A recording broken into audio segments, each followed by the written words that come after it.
Bonjour, mesdames et messieurs, bienvenue dans ce flash d'information. La princesse Sarah Zeid de Jordanie est en Côte d'Ivoire dans le cadre de la mission qu'elle mène auprès du PAM, le Programme alimentaire mondial. Reçue hier par le président Alassane Ouattara, la princesse de Jordanie a fait part de sa mission qui est principalement de lutter contre la faim et la malnutrition partout dans le monde. Nous y reviendrons à 13 h avec Mahama Traoré et Awa Touré. La première dame, elle, était hier dans les locaux de l'École nationale d'administration pour la célébration de la 53e promotion qui porte son nom.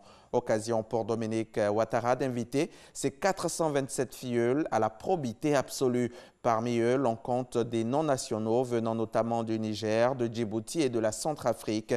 Plus de détails à suivre également dans le 13 h. Pour un meilleur accès des populations aux soins de santé sexuelle et reproductive en Côte d'Ivoire, en vue de freiner entre autres les décès maternels et les grossesses non désirées, l'AIBF, l'Association ivoirienne pour le bien-être familial, a entrepris une tournée de sensibilisation et de plaidoyer dans 11 localités du Poro, de la Bagoué et du Tchologo. Les détails avec Grace Kando.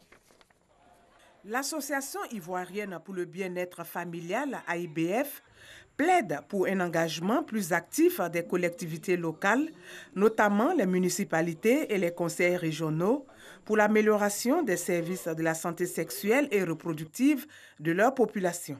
Les populations ne savent pas que les centres de santé qui sont là sont à leur disposition. Les populations ne savent pas que les prestataires qui travaillent dans ces centres-là sont à leur disposition.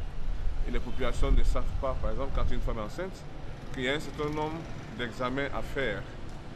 Quand une femme a eu un enfant, il y a un certain nombre de temps qu'elle doit attendre pour encore aller avec son mari et avoir des enfants. Nous avons pu lancer un appel aux femmes et ce qui nous est revenu, c'est que c'est des réalités que les commandants, les préfets, les sous-préfets vivent dans les régions. C'est des réalités que les directeurs régionaux et départementaux de la santé vivent. C'est des réalités que les populations vivent. Plusieurs thématiques ont été abordées, notamment celles liées à l'avortement.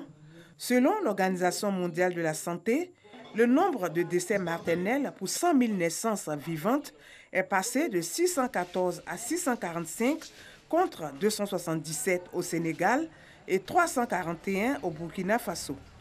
Au regard de ces chiffres, l'AIBF demande à tous les leaders d'opinion d'être ces relais pour qu'aucune femme ne meure en donnant la vie.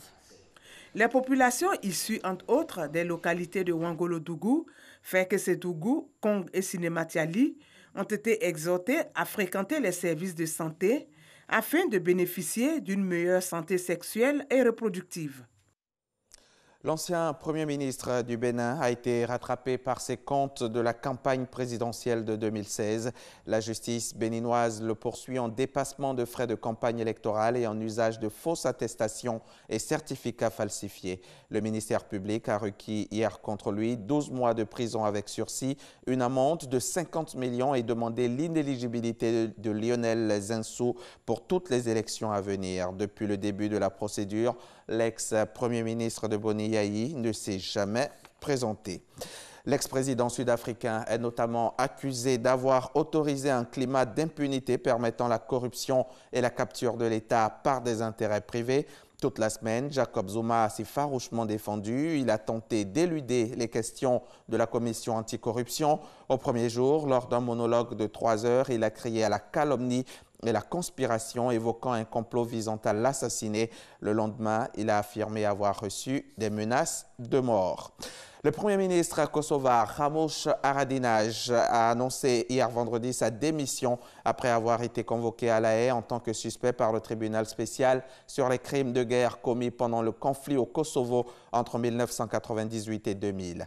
Ramush Haradinaj est l'ancien commandant de la guérilla kosovare pendant le conflit de 98-99.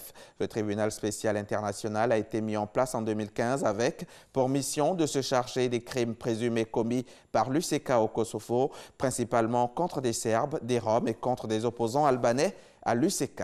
Fin de ce flash. Merci de l'avoir suivi et à tout à l'heure, 13 h, pour le point complet de l'actualité.